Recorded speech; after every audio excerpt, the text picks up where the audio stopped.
Урматтуу Facebook'тагы интернет колдонуучулар,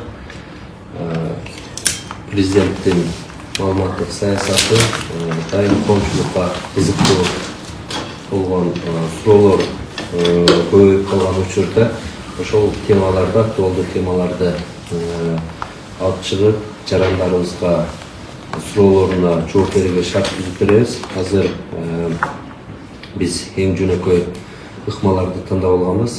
Социалдык байланыш тармагынын мүмкүнчүлүгү менен бүгүн президенттин иш башкаруучусу Каныбек Тургунбеков түз эфирге биргеликте чыгып, жарандардын суроолоруна жооп берүүнү туура көрүп атабыз. Бүгүн сиздер курулуп аткан ипотекалык үйлөр боюнча аларды алуу жолдору, кезекке туруу эрежелери, ошолор боюнча бүт суроолоруңуздарды берсеңиздер болот. Азыр көрөрмандар чогулуп суроолор түшкөнгө чейин Каныбек Тургунбеков сиздерге Кыргызстанда курулуп аткан үйлөр боюнча алардын баалары жана башка маалыматтар, маанилүү, керектүү маалыматтар менен бөлүшөт. Саламатсыздарбы, урматтуу Facebook колдонуучулары, көрүүчүлөр. Өзүңүздөр жакшы билгендей эле, кечээ күнү биздин урматтуу президентибиз мамлекеттик ипотекалык компания боюнча интервьюсу чыкты Кабар агенттигине. Кабар агенттигинен дагы окусаңыздар керек. Эми жалпылап айтканда, бүгүнкү күндө мамлекетибизде республика боюнча 65 миңге жакын банкир курулуп жатат. Эң биринчиден элдин бүгүнкү күндөгү суроолорунун бири бул баасы, анан очередке туруу боюнча. Баасы боюнча өзүңүздөр жакшы билесиздер, буга чейин бир нече жолу айтып келгенбиз. Мен бүгүн дагы сиздерге толук кандуу маалымат берип коюу деп чечтик. Бүгүнкү күндө 25 жылга очередке турган биздин очередден алып аткан жарандарыбыз 650дөн алып келишкен бүгүнкү күндө. Азыркы учурда билесиздер 25 жылга бергенден кийин 25 жылдын ичинде ошол үйдү алгандан кийин жараныбыз үйдөн толук кандуу кутулуп бүтүш керек мамлекеттен. Ошого жараша 25 жылдын ичинде ар кандай инфляция болушу мүмкүн. Бүгүнкү күндө доллардын курсу дагы өзгөрүп турат. 25 жылдын ичинде мындан дагы бийик болушу мүмкүн. Ошон үчүн мамлекетке бүгүнкү күндө мамлекеттик ипотекалык компанияга $100 ошол мамлекеттик ипотекалык компанияга калат. Долевой боюнча жарымын төлөө 50%, жарымын 15 жылга жылдыруу боюнча бул биздин мигранттарыбызга, ошол базарда иштегендерибизге мына ушундай болуп туруп биздин распоряжение чыккан кабинет министрликтен. Ошонун негизинде бүгүнкү күндө ал жерге ар кандай баалар бар, геолокациясына жараша 850, 950. Эми бир эле нерсени туура түшүнсөңүздөр, частный компаниялар бүгүнкү күндө шаардын ичинде $1,500 $2,000 чейин под самоделку сатышат. Ошол $950 силер алган болсоңуздар долевой менен, анын ичинде ремонту менен уже силер под ключ келип атасыздар. Мындай айтканда, мебели жок, конечно, бирок ремонту менен келип атат. Ошол түшкөн акча каражатты бүгүнкү күндө мамлекеттик ипотекалык компания, то есть мамлекеттин казынасына келип бүгүнкү күндө түшүп атат. Андан сырткары, мына кечээ дагы биздин бир депутатыбыз суроо берди эле. Ошого бүгүн толук маалымат берип коеюн дедим. Региондорго бүгүнкү күндө Ош, Баткен, Нарын, Талас бардык материалдар бир гана Бишкектен ташталат. Ошон үчүн Кыргызстройсервис мамлекеттик ишканасы, андан кийин куруп жаткан 3 компания бүгүнкү күндө материалдарды жеткирүү боюнча жол кирesi менен кошкондо $700 региондорго чечим чыккан. Бул квартира, үй бүтүрүп, толук кандуу мамлекеттик Кыргызстройсвет ишканасы үйлөрдү тапшырып берет. Бишкек шаары боюнча материалдар ушул жерден алынганына байланыштуу, то есть 1 квадрат метри мамлекетке тапшыруу бүткөрүлүп, бардык шарттары менен, то есть $650. Мен ойлойм, мына сиздерге ошол толук кандуу түшүндүрө алдым. Андан кийин туура кече күнү көбү мага кайрылды. То есть очередтер боюнча бүгүнкү күндө регион боюнча, республикабыз боюнча бүгүнкү күндө сайт жаңыланды очередниктер. Сиз бүгүнкү күндө Баткенде, же Таласта айталы ошол жакта пропискаңыз болгон болсо, анда Бишкек шаарында сиз бүгүнкү күндө очередке тура албайсыз. Муну дагы мен толук түшүнүү менен сиздерге айтып коеюн. Бишкек шаарында билесиздер, жылдан жылга биздин элдин очередин саны көбөйүп баратат. Ошон үчүн биз региондорго бүгүнкү күндө областтарга бардык жерде биздин Урматтуу президентибиздин тапшырмасы негизинде бардык региондордо бүгүнкү күндө батирлер салынып жатат. Ошол прописка турган жериңиздерде катталып, ошол жерден үйлөрдү алсаңыздар болот. Суроолорду окуй берейинби? Дүйшөн Турарбеков деген биринчи суроо берди. Үлүштүк жана 50% төлөгөндөрдүн да кезекке турган списогун чыгарсаңыздар сураныш дейт. Антпесе күмөндүү ойлор жаралып, элдин ишеничи кетип калбасын дейт. Үлүшкө деген бул 50% да. 50% менен алган жарандарыбыздын очереди жок. Бүгүнкү күндө. Бир эле шарты бар. Акыркы 3 жылдын ичинде эч кандай бүгүнкү күндө үй, ошол жер катталган болбош керек да. Бүгүнкү күндө ошол үй жок, жери жок, машина катталган болсо, ал эч нерсе болбойт. То есть анан 50%-ын төлөйт дагы, 50%-ын 15 жылга бүгүнкү күндө мына берет. Айтып кете турган нерсе мына ошол жерден. Мамлекеттик ипотекалык компания бүгүнкү күндө эч кандай очеред боюнча дагы бардыгы өзүнүн ногунда жылып берет. Азыр кече биздин урматтуу президентибиз өзүнүн маегинде айтып кетти. Мына жакын арада дагы 1000ден ашык квартира берилет. Буюрса ошол айдын аягы болуп калат да, буюрса айдын аягында берип башталат. Ошондон кийин дагы уже 1000деп очередтер жылат. Мына уже 1-2 жол уже берилгенден кийин сиздердики бардыгы өзүңөрдүн бүгүнкү күндөгү кайсы очередте жазылып туруп келген болсоңор, өз убагында мына ошол очередиңиз менен аласыңар. Азыр андай система жок. Эч кандай жылдыруу же бирөөнү жылдырып киргизип койду деген нерсе жок. Ага мен кепилдик менен айта алам. Майрам Аманбаевна дейт, мүмкүнчүлүгү чектелген жарандарга бир жеңилдиктер, атайын шарттар каралганбы дейт. Ушул категориядагы адамдар мүмкүнчүлүгү чектелген жарандарыбызга мына мен өткөнкү интервьюда дагы айтып кеткен, мен бүгүн дагы баса белгилеп кетейин. Туура биз жаңыдан гана былтыркы жылы биринчи жолу мамлекеттик ипотекалык компания өзүнүн үйлөрүн бере баштады. Быйылкы жылы буюрса көрүп атасыздар, Бишкек шаарында аябай масштабтуу түрдө курулуштар жүрүп жатат. Ошонун ичинде өкмөттүн токтомунун негизинде ошол биздин жарандарыбыз, мүмкүнчүлүгү чектелген жарандарыбызга отдельно шарты менен бүгүнкү күндө ошол толуп чыккандан кийин, андан кийин уже ошол жарандарыбызга дагы ошол үйлүү болушуна мамлекет жардам берет. Максут Макамов бул Баткенден сурап атат.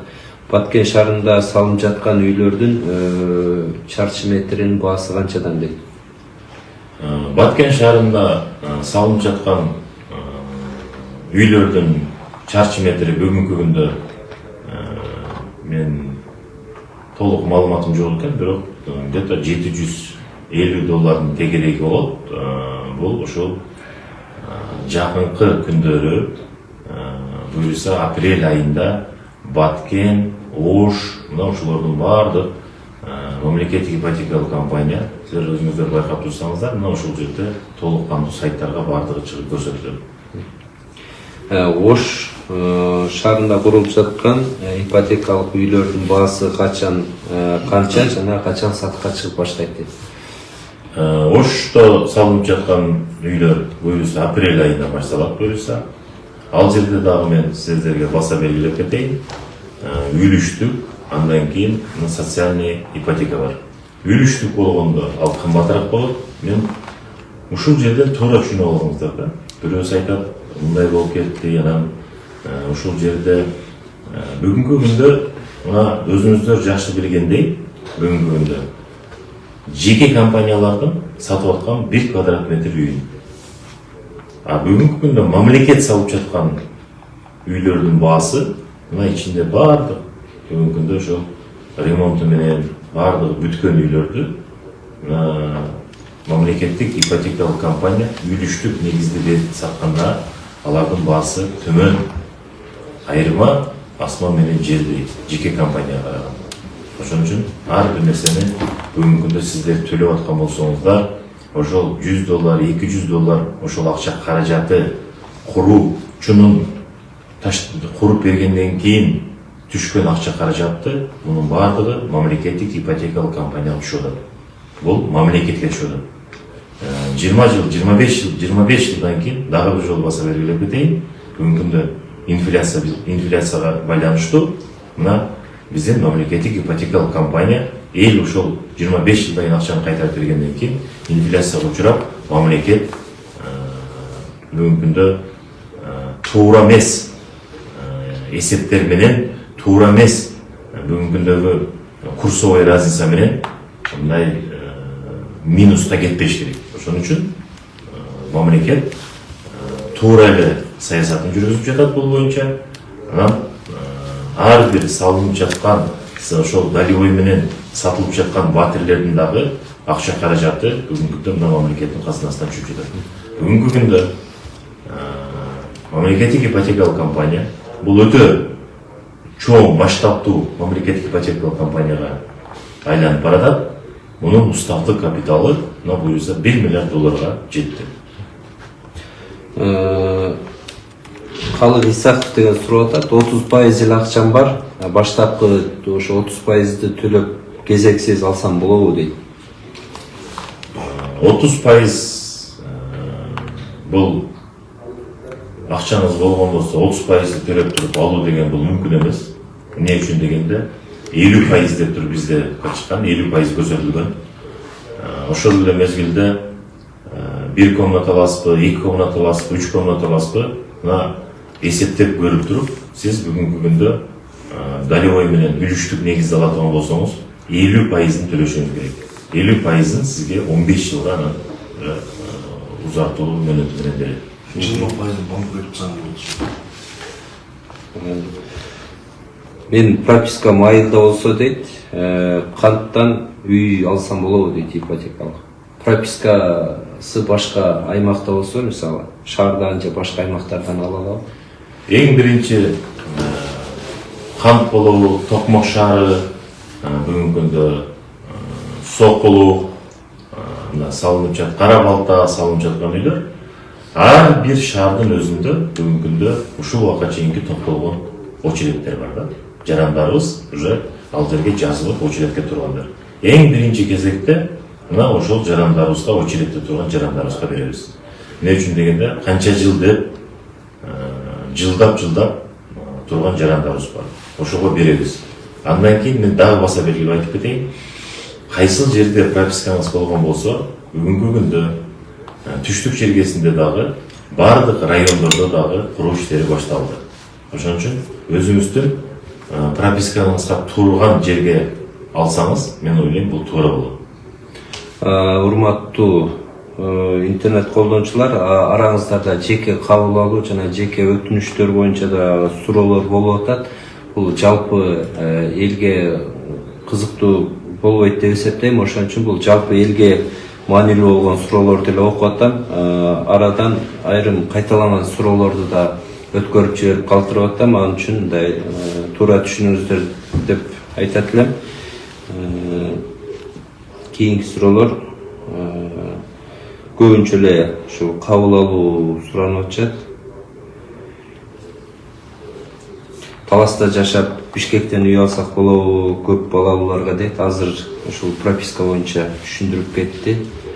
Анан жакында берилген үйлөрдүн документтерин качан алабыз дейт. Тапшырылган үйлөрдүн. Эми жакында билесиздер, 1000ге жакын квартира былтыркы жылы берилген. Алардын документи бүгүнкү күндө мамлекеттик ипотекалык компанияда турат. Сиздер толук кандуу үлүштүк негизде алгандар 15 жылдын ичинде төлөп бүтүшүңүздөр керек. Төлөп бүткөндөн кийин сиздердин тең паспортуңарды сиздерге өткөрүп берет. Очередниктер, очередте турган жарандарыбыз 25 жыл. 25 жылдын ичинде сиздер төлөп бүткөндөн кийин мына сиздердин тең паспортуңарды, то есть ар бир алган мына ушул үйдүн кожойкелерине өткөрүп берилет. Ага чейин бүгүнкү күндө мамлекеттик ипотекалык компанияда бул документтердин баардыгы сакталат. Саламатсызбы дейт Марлис Толубаев. Мамлекет жумушта иштеп, бирок 50% акчасы барларга бир аз арзандатып берсеңиздер болобу дейт. Биз арзандатуу боюнча муну саясаты мамлекеттик ипотекалык компания сөзү чечпейт. Бизге көрсөтүлгөн тартипте сцена коюлган, совет директору менен чечим чыккан. Мына ошонун негизинде баардыгына шарт бирдей. Эч качан бирөөнүн таанышы же бирөөнүн билиши деп туруп, бул частный жеке компанияга кошуп туруп, акча каражатын түшүрүп сатууга мүмкүн эмес. Баардыгына бирдей бар. Бишкек болобу, региондор болобу, ошол жерге коюлган баа менен мына баардык жарандарыбыз бирдей шартта ала алат. Майрам Аманбаева кайра активдүү катышып атат. Эмне себептен Бишкек шаарында үйдүн курулуш чыгымы $650, башка региондордо $750 дейт. Бардык региондордон келип 50% акталай төлөм жасаган жаран үчүн прописка талап кылбай бересиңер дейт, 50% төлөм. Ал эми 4%, 8% келгенде Бишкекте прописка талап кылат дейт. Сиз мен азыр башында айтып кеткендей жакшы түшүнбөй калган окшойсуз. Мен дагы бир жолу түшүндүрүп коеюн. Региондор, алыскы райондор, Баткен, ошол Кадаржай, Ош, Ноокат, бүгүнкү күндө Нарын, Ысык көл, баардык курулуш материалдар бүгүнкү күндө Бишкектен барат. Ошон үчүн материалдардын кымбат болгонуна байланыштуу ушул региондордун 1 квадрат метр курулуш компания бүтүрүп мамлекеттик ипотекалык компанияга тапшырып берүүсү $700. То есть мындай айтканда 59 000 сом. Бишкекте болсо бизге түзмө-түз келет. Бүт основной борбор болгонуна байланыштуу баардык материалдарыбыз Бишкекте бар. Ошон үчүн Бишкектикин $650 деп көрсөтүлгөн. Экинчи сурооңуз. Бул үлүштүк негизде алса пропискага карабайт. Очередке келгенде пропискага карайбыз деген сурооңузга жооп берейин. Буга чейин эч качан пропискага каралган эмес. Жакын арада адашпасам ушул февраль бекен сайттарга чыгып ар бир район күнүнө мына ошол тартип киргизилди. Мен ойлойм бул туура тартип. Ар бирибиз өзүбүздүн пропискага жараша турган жерибизден ушул үйлөрдү алышыбыз керек. Эми Бишкекте жер азайып баратат, көрүп атасыздар. Ар бир бүгүнкү күндө жараныбыз Бишкектен үй алыш керек. Анда биздин ички миграциябыз дагы толугу менен мына ушул Бишкекке келе турган болсо, анда биз үйдү жеткире албай калабыз. Ошон үчүн региондордо мына шарттар түзүлүп баштады, толугу менен көрүлсө, мына ошол жерде өзүңүздүн айылыңыз болобу, районуңуз болобу, областной центр болобу, мына ушул жерден алганга толук укугуңуз бар. Эми бирөөдөн бир нерсени туура эмес маалымат угуп алып, анан кийин кайра айткан деле бул туура эмес. Кандай гана суроо болсо, мына мамлекеттик ипотекалык компанияга келиңиздер. 3 кеңсеси бар Бишкек шаарында бүгүнкү күндө. Билесиздер, баардык ошол жерде отурган кызматкерлер ар бир сурооңуздарга толук кандуу жооп берет. Бир кызык суроо келиптир. Люба Каримова дейт. Саламатсыздарбы, декабрь айында үй алганбыз. Аябай ыраазычылык билдирем. Менде бир маселе бар. 2 жыл мурда ипотекага кезекке туруп жолдошумдун атын алганбыз дейт. Бирок 1 жылдан бери жолдошум менен чогуу жашабайм дейт. Бирок үйдү төлөмүн мен төлөп жатам, ошону өзүмдүн атыма өткөрүп алсам болобу келишим деди. Күйөөсү ажырашып кеттиктер. Аялы төлөйт экен. Договор, значит, аял менен түзүлгөн. Аял күйөөсү менен түзүлүптүр. Күйөөсү шарт. Мына ушул сурооңуз боюнча мына мамлекеттик ипотекалык компанияда юридик отдел бар да. Мына ушул жерге келсеңиз, толук мүмкүнчүлүк бар. Сизге баардык маалыматтарды берет. Анан ошол жерде эле өзүңүз мына ошол жумуштарыңыздын баардыгын бүтүрүп кетсеңиз болот. Бүгүнкү күнгө чейин сиз төлөп келаткан болсоңуз, значит сиздин карамаңызды өткөргөнгө эч кандай тоскоолдук дагы жок. Мына жакта ойноп суроо бергендер да болот да, Жаныбек деген. Цементтин көп эле кошуп куруп атасыңар. Эми ушул суроонун арты менен ошо сапаты боюнча, анан текшерүү натыйжаларында сапаты боюнча бүгүнкү күндө бизде министерство строительства түптөлгөн, билесиздер, мурун Госстрой деп койчубуз. Ал жерден артисттер келип, аларга чейин биринчи армирование болот да, арматура. Армирование болгондо авторский надзор келип текшерет, прораб текшерет. Ошонун негизинде бетон коюлат да. Бүгүнкү күндө бетондун маркасы марка 400 деп коет, М400. Цементтин кошулуп аткан маркасы бул марка 500 дейт. Мурунку Кыргызстаныбызда салынып жүргөн цементтер марка 350 болгон, а бүгүнкү күндө марка 500 дейт. Азыр өзүбүздө жаңы курулуп ачылган, мына билесиздер, Кеминдеги цемент заводтун цементти алып туруп, мына ушул жерден өзүбүздөн чыккан продукцияны колдонуп атабыз. Сапаты аябай жакшы. Өзүңүздөр жакшы билесиздер. Сейсмологияга дагы эң көңүл бурганыбыз бул биринчиден сейсмологияга. Ар бир үйлөрдүн салынганы байкап көрсөңүздөр, мамлекеттик ипотекалык компания салган үйлөр эч качан толук кандуу 3 подъезд болсо дагы бардыгы менен биригип салынбайт. Отдельно турат. Деформационный шов деп коет, билесиздер. Ошонун негизинде Кудай сактасын, жер кыймылдоо болгон учурда дагы деформационный шов, мына ошол ар бир блок болуп бөлүнгөн үйлөр туруктуу болот дагы. Биз көп сейсмологический жагын алып көргөндө чоң балдарга дагы туруштук берет. Биз Турция мамлекетинде дагы болгон, мына Кудай сактасын, жер титирөөдөн кийин ар бир нерсе биздин мамлекеттик органдар аркылуу текшерилип турат. Бул эң биринчиси биздин кызыкчылыгыбыз. Экинчиден ушул биздин жасап аткан мамлекеттик ипотекалык компания бүгүнкү мамлекеттик ишкана Кыргызстрой сервис салып аткан компаниянын бүгүнкү күндөгү имиджи. 50% акчам даяр дейт. Бүткөн даяр батир ала аламбы дейт. 50% акчаңыз даяр болгондо сени бүткөн батирди бүгүн ала аласыз деп мен айта албайм. Сиз тамдашыңыз керек бүгүн Бишкек шаарында. Ынтымак конушу бар. Билесиздер, 50%дык үлүшү $1400 сатылып жатат ал жерде. Андан сырткары Волкова бар. Андан сырткары бул ошол Кызыл аскерде жайгашкан Волкова.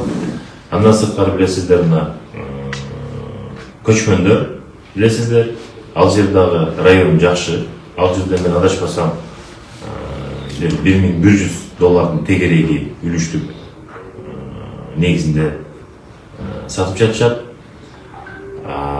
бир эле нерсени дагы баса белгилеп коюм. Урматтуу Facebook колдонуучулар, урматтуу бүгүнкү көрүүчүлөр, ар бир түшкөн акча каражат бүгүнкү күндө мамлекеттин казынасына түшөт. 25 жыл, 15 жылдын ичинде сиздер алган үйүңүздөрдүн ошол акча каражаттарынын бардыгын толугу менен мамлекетке төлөп бересиздер. Бул мамлекеттин бүгүнкү күндөгү казынасына келип түшө турган акчалар. Кербен шаарына дагы ипотекалык үйлөр түшөбү дейт. Экинчи суроо, Нарындагы ипотекалык үйлөрдүн курулушу эмне болду? Нарындагы ипотекалык үйлөрдүн курулушу бүгүнкү күндө азыр ушул айдан баштап жанданат. Бир эле маселе болуп калды, бул бетон проблемасы. Бетонный заводдун жоктугуна байланыштуу. Инертный материалдардын лабораториялык көрсөткүчтөрү бүгүнкү күндө туура келбегендиктен, бетондун качествосуна, то есть убактылуу токтотулган. Балыкчы шаарынан бүгүнкү күндө бетонду ташып башташты, бирок кымбат айланып калышына байланыштуу баргынча, билесиздер, 10 кубовый миксерлер ташып барат. Ал жерге жеткенче уже сапаты бүгүнкү күндө катып калып атат. Ошон үчүн азыр жаңы бетонный завод салынып ал жерге, ошол инертный материал боюнча да маселеси уже чечилип калды. Башка жактан ташып келишет. Ошонун негизинде бетон кошулмасы биргеликте лабораториядан өткөрүлүп чыгарылгандан кийин быйылкы жылы аны толугу менен өткөрүлүп берет. Нарын шаарында анан Кочкордо. Өзгөндө дагы ипотекалык үй курулат деп айтылды эле, азыркыга чейин башталды эле. Өзгөн шаарында ипотекалык компания, мамлекеттик ипотекалык компания өзүнүн толук кандуу изилдөөлөрүн жүргүзгөн. Азыркы учурда даярдык иштери жүрүп жатат. Ал жерге 7,5 гектар жер бүгүнкү күндө курулуш иштери башталасында турат. 5 этаждуу үйлөрү болот. Мен ойлойм, уже кийинки жумадан ошол курулуш иштерин көрөсүздөр. Кербен шаары боюнча дагы айтып кетейин. Кербен шаарында дагы ошол айдын аягында үйлөрдүн курулушу башталат. 50% төлөп батир сатып алгандар 5-6 жылдан кийин үйдү сатып башка жакка көчсөм болобу дейт. Дагы бир жолу кайталап кетейин, урматтуу көрүүчүлөр. 50% сиз төлөгөндөн кийин 50% сизге 15 жылга берилет. 15 жыл узартылып. Сиз 15 жылдын ичинде ошол акча каражатты төлөп түшүңүз керек. Бирок мүмкүн 1 жылдан кийин сиздин акча каражатыңыз пайда болсо, сиз толугу менен төлөп койгонго мүмкүнчүлүгүңүз бар. Ошондо толук кандуу сизге тек паспортту, үйдүн документин сизге өткөрүп берет. Андан кийин уже үй сиздики. Уже сиз өзүңүз ээлик кылгандан кийин анда уже өзүңүз чечесиз. Аны сатасызбы, кандай кыласыз, анда уже чечим сизде болот. Кезек баарына бирдей тиеби же мамлекеттик жумуштагыларга эртерээк алабы дейт. Кезекке туруп алып аткандар. Андай деген нерсе жок да. Мамлекеттик кезек же жөнөкөй жарандарыбыз аркылуу кезек деген. Бүгүнкү күндө электронный кезек. Биз башында айтып кеткенибиз, мен үчүн башында ошондой ажиотажный ситуация болуп калды. Мурунку убакта электронный тизме чыкканга чейинки тизмелер болгон. Анда ручной турчу. Ошолорду токтом менен бекитилип калгандан кийин аларды биз сыртка же акыркы орундарга коюп кою мүмкүн эмес. Эң биринчиси ошолордун берилип бүтүп, 500 канча болгон. Бүгүнкү күндө бөлүп туруп, мына ошолор берилип бүттү. Ошондон кийин анан ошонун негизинде уже электрондуу очередтер жылып баштады. Азыр эч кандай очеред боюнча маселе болушу мүмкүн эмес. Кудайым буйруса, кайсы очередте турган болсоңор, мына ошонун очередиңер келгенде үйлөрүңөрдү аласыздар. Урматтуу кийинки кошулгандар, жалгыз бой энелер жана ден соолугунун мүмкүнчүлүгү чектелген жарандарга, көзү азиз жарандарга бир жеңилдиктер болуп кезексиз берилеби деген суроолор кайталанып атат. Ошон үчүн буга чейин жооп берди. Азырынча андай мүмкүнчүлүктөр бир өзгөчө шарттарын эске алуу менен кезексиз бериле турган мүмкүнчүлүктөр каралып элек. Анан Санжар деген мырза эмнеге тандап окуп атасыз деп атасыз. Кайталанган суроолорду мен өткөрүп жиберип атам. Маанилүү деген буга чейин жооп бере элек суроолорду окуп атам. Квартираларды бөлүштүрүү жобосу барбы дейт. Кандай мындай принциптер менен бөлүштүрүлөт дейт. Квартираларды бөлүштүрүү жобосу бул чучуклак менен бөлүштүрүлөт. Баардык жеребек болот. Эч кандай бүгүнкү күндө 1 комнаталабы, 2 комнаталабы, 3 комнаталабы, мына толук кандуу ошол жеребек негизинде квартиралар бөлүштүрүлөт. Анара Усенова деген кайталап берип атат. Кабыл алууга жазылайын, кабыл алып коюңуз деп. Келиңиз, Кайсы маселе боюнча кабыл алуу сураганын жазган жок. Анан ошол убакта жеке кабыл алуу, жеке жардам суроо боюнча да суроолор көп кайрылып атат. Бул башка биякта 224 адам көрүп атат. Аларга кызыгы жок болсо керек деп эсептейм. Ошон үчүн окуган жокмун. Дагы региондо, райондордо дейт, райондордо жер тилкеси бөлүнүп берилсе, ал жакка салганга бүгүн мамлекеттин шарты, каржылоосу даярбы дейт, мисалы алыскы райондорго. Мына азыр эле мен баса белгилеп кеттим. Дагы бир жолу айтып кетейин. Бүгүнкү күндө ар бир районго мына жумуш иштери башталар алдында турат. Ал жактарга өтө акча каражаттар каралды. Буюрса, мына жакынкы күндөрү өзүңүздөр көрөсүздөр, ар бир райондордо мамлекеттик ипотекалык компания курулуш иштерин жүргүзөт. Ошол эле мезгилде мен сиздерге бир эле нерсени айтып кетейин. Мына акыркы 20 жыл дейбизби, 25 жыл дейбизби, канча деген пайыздар менен кредит аркылуу алып келгенсиздер. Бүгүн мамлекеттик ипотекалык компанияда толугу менен саясат өзгөрдү. Ушунун баардыгы жеке көзөмөлгө алган, бүгүнкү ошол жумуштардын баардыгын жеке көзөмөлгө алган биздин урматтуу президентибиз өзү көзөмөлдөп турат. Убагында жылдап жүргөнсүңөр. Азыр акырындыгы менен туура маалыматты берип, туура жазып, кээ биринде өзүңүздөр туура эмес катталып калып, өзүңүздөр ошол бир-эки нерсени туура эмес катталып атканда очередке маалыматты берип коюп, анан меники өтпөй калды, меники турбай калды деген бул туура эмес. Ар бир нерсени аягына чейин жакшына сабырдуулук менен кылсаңыздар, ар бириңиздер буюрса туура маалыматты да аласыздар, анан турган очередиңиздер дагы өзүнүн нугу менен жазылат. Чогорку кеңештин депутаты Марлен Маматалиев да суроо берип атат. Чүйдөн өзгөчө Москва районунун кайрылып жатат дейт. Ал жакта үй курулабы, курулса качан дейт.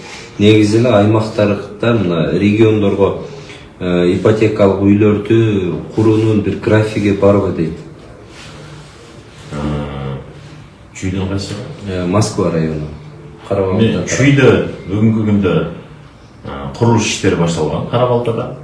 Ал жерде 5260 патир курулуп жатат. Башталды. Бүгүн мен билишимче биринчи 4 блогун жумушу башталды. Биз жакын күндөрдө барып ал жерден капсула салып келгенбиз. Ал жерде курулуш иштери башталды. Эми Советтер Союзунан бери ал жерге эч нерсе салынган эмес экен. Чындыкты айтышыбыз керек. Мына ошол буюрса ал жердин курулушу башталды. Жакын күндөрү сокулукта башталат. Бүгүнкү күндө жердин проблема болгонуна байланыштуу мына ошол жерде биз бүгүнкү күндө мамлекет ипотекалык компания ошол жерди гана күтүп атабыз. Кант шаарында дагы башталды, Токмок шаарында дагы башталды бүгүнкү күндө. Андан кийин Александровка, ошол жактарга дагы салуу пландалып ниеттерибиз бар. Ал жакка дагы киребиз. Эмне үчүн деген андан акырындык менен урматтуу президентибиз айткандай, ар бир айылдарга дагы 5 этаждуу үйлөр салынат. Өзүңүздөр жакшы билесиздер, Кыргызстан болгону 6,5% түз жерибиз бар, калганын баардыгы тоолуу жерибиз. Үй бүлөлөр, жаштарыбыз өсүп, канча деген үй бүлөлөр бөлүнүп чыгып атат, бирок үлүш ошол эле мезгилде чектери жердин жетишпегенине байланыштуу биз өйдөн карай өсүп баратабыз. Мына ушул темптенен өрүсө барабыз. Тынчтык Алтымышев сурап атат. Мамлекеттик ипотекалык компаниянын үйлөрүн куруп жаткан компаниялар кандай критерийлер менен тандалат дейт. Кимдер ошол курулушка катышса болот дейт. Мамлекеттик ипотекалык компанияны кура турган компаниялар бүгүнкү күндө эң негизги багыттарын бири аларда стаж болуш керек, акча, каражат болуш керек өзүнүн. Канча деген компаниялар келип иштешти, биздин айтпай эле коелу, ал компаниялардан тилекке каршы бирөөсү дагы жакшы түрдө бир аягына чейин чыккан жок. 55 000 сом, 55 500 сом бул бардык под ключ квадрат метр. То есть бардык шарты менен бүтүрүп берет. Озеленение, благоустройство, асфальт, котельный, бардыгындай толук кандуу да. Мына ошонун ичине кирет. Ошону толук кандуу смета чыгарганыңызды эсептеп көргүлө. Андан кийин өзүңөрдө бүгүнкү күндө мамлекет бүгүнкү күндө гарантия болуш үчүн шотту акча болуш керек. Андан кийин биз, пожалуйста, келгиле, берели, салып көргүлө. Эч кандай маселе жок. Биз ар дайым бергенге дайынбыз. Бек Мырза Абдыразак сурап атат. Бул баарыңыздардын көбүңүздөрдү кызыктырган суроо болуш керек. Эгерде жарандын атына айыл же алыс аймактарда турак жай катталган болсо, Бишкек шаарынан 50% акчасын төлөп үй алсам болобу дейт. Мен азыр дагы бир жолу баса белгилеп кетейин. Сиздин атыңызда үй айылда болобу, шаарда болобу, жер катталган болсо, сизди бүгүнкү күндө БИКТин программасы, мамлекеттик ипотека компанияда программадан сиз өтпөйсүз. Акыркы 3 жыл деген требование бар. Ошол акыркы 3 жылда сизге бир дагы мүлк катталган болбош керек. Машина, автомобиль алып, андай кинасы жок болуш керек, бирок мүлк же жер кайсы жер болбосун катталбаган болуш керек. Алымбек Абжамилиев дейт.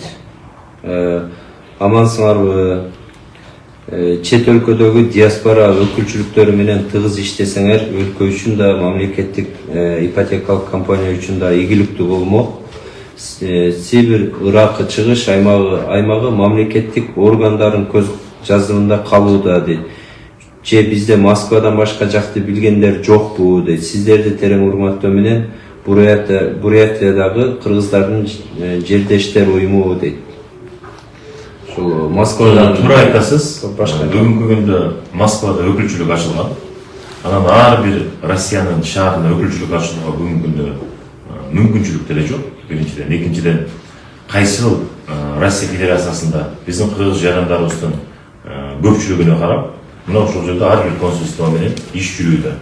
Жакын арада мына мамлекеттик ипотекалык компания ошол Новосибирск, Краснодар шаарларына барышат, жакын арада Свердловск. Мына ошол жерде биздин жарандарыбыз десек аябай көп. Мына ошол жерде дагы 3 шаарга бир жерде бир өкүлчүлүктү ачылат. Андан сырткары Америка Кошмо Штаттарында дагы билесиздер, Чикаго шаарында ушул биздин жарандарыбыз аябай көп. Ал жерде иштеп жүрүшөт. Аларга дагы биз мүмкүнчүлүктү түзүп беребиз. Ошол жерде иштеп, өзү квартираны алып, ай сайын мамлекеттик ипотекалык компанияга төлөмдөрүн төлөп, мына ошол ал жакта 1 жыл иштейби, 2 жыл иштейби, 3 жыл иштейби, мына ошол келгенде уже үйлүү болуп калат. Ар бир мигранттарыбыздын бүгүнкү күндөгү ой максаты ошол үй алуу. Мына ошол максаттарды дагы мигранттарыбыз менен сиз айтып кеткендей толук кандуу бир байланышта мына иштөөгө биз бүгүнкү күндө шарттарды түзүп атабыз. Тагыраак маалымат берип коелаш дейт. Бишкекте Мурас конушу качан берилип баштайт?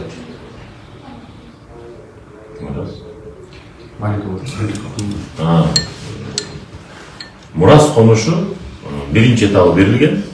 Азырына ушул айдын аягында дагы беребиз квартираларды. Толугу менен, анан кийин күзүндө беребиз. Толугу менен ал жерде 5000ге жакын квартира болуш керек, мен адашпасам. быйылгы жылы толугу менен бүтөт. Ынтымак конушу кайсы жылы берилип баштайт? Ынтымак конушунун 18 блогу башында айткандай эле быйылгы жылы буюрса, калган блогдору эмки жылы бүткөрүлөт. Суроолор аябай көп келип атат. Мен карап атам, окшошторун аттап Эми кетип атам. ушул мүмкүнчүлүктөн пайдаланып дагы бир жолу айтып кетейин, урматтуу Facebook колдонуучулар, бүгүнкү күндө эфирде көрүп аткандар. Кандай гана маселе болбосун, кандай гана суроолор болбосун, мамлекеттик ипотекалык компания толук кандуу ошол жердеги биздин кызматкерлер сиздердин сурооңуздарга жооп берүүгө даяр. Барлык нече ачык, айкын, кээ бир жерде түшүнбөстүктөр болуп калганына байланыштуу мына берген жазган сурооңуздар дагы мына туура эмес болуп калат да. Ар бир суроолорду бергенде түшүнүктүү болуп туруп мына жооп алсаңыздар, мына эртең сизге дагы, андан кийин сиздин жаныңызда бирөө жарым сураса дагы толук кандуу жооп бере турган. Биз толук кандуу бүгүнкү күндө акыркы 27-28 жылга чейин мамлекеттик ипотекалык компания ушул темптен мындан дагы күчтүү темпте иштейт. Буюрса уже 2-чи, 3-чү, 4-чү марта уже үйлөрдү алгандан кийин мунун баардыгы мына өзүнүн ногуна түшүп, буюрса жакшы жолго барат. Эң негизги максат бүгүнкү күндө мына кооператив же башка элдердин акча каражаттарын алып, андан кийин үйлөр курулбай, мына калган канча деген адамдарыбыз биздин жарандарыбыздын канын соруп келген. Мына ошолордун баардыгы бүгүнкү күндө мыйзам чегинде жоопко тартылып, баардыгы жоголду. Бүгүн бир эле элибизге жакшы шарт түзүп берген бүгүнкү күндө мына мамлекеттик ипотекалык компания толук кандуу иштеп турат. Бул жерде көзөмөл аябай күч, ошон үчүн ар бириңиздер сабырдуулук менен, түшүнүү менен кабыл аласыңыздар деп ишенем. Акыркы суроо менен ушу менен жыйынтыктайлы. 2025 жылы Кыргызстандын кайсы аймактарында ипотекалык үйлөр бүтүп, пәтерлери колдонууга берилет? Анын саны канча деп сураттыр. 2025 жылы Каракол шаарында 10 блок үй берилет. Андан дагы кичине көбүрөөк болуп калышы мүмкүн. Бишкек шаарында Волкова көчөсүндө пәтерлер берилет. Андан сырткары азыр айтып кеткен Мурас конушу берилет. Азыр айтып кеткен Ынтымак конушунан 18 блок үй берилет 2025 жылы. Жалал-Абад шаарында курулган үйлөр берилет быйыл. Андан сырткары Ош шаарында берилет, Баткен шаарында дагы үйлөр берилет. Акырын айтып кеткен Чолпон Ата шаарында дагы бүгүнкү күндө батирлер берилет. Толук кандуу, калгандары баардыгы ушул 2026 жылга пландаштырылган. Урматтуу интернет колдонуучулар, азыр жумуш графигине байланыштуу биз суроолорго болушунча жооп бергенге аракет кылдык. Эми калган суроолорду мамлекеттик ипотекалык компаниянын Instagram, Facebook, социалдык баракчаларында алардын аккаунттары бар. Ал жакка телефондору да көрсөтүлгөн. Чалып, кошумча суроолорду тактап алсаңыздар болот. Биз мезгил менен ушинтип түз эфирге чыгуу жолу менен элдерге суроолоруна жооп бергенге аракет кылабыз. Бул жакта берилген суроолордун баарына токтолуу болсок дагы негизгилерин окуп, аларга жооп алдыңыздар. Анда кийинки дагы актуалдуу суроолор топтолгонго чейин, байланышканга чейин саламатта туруңуздар.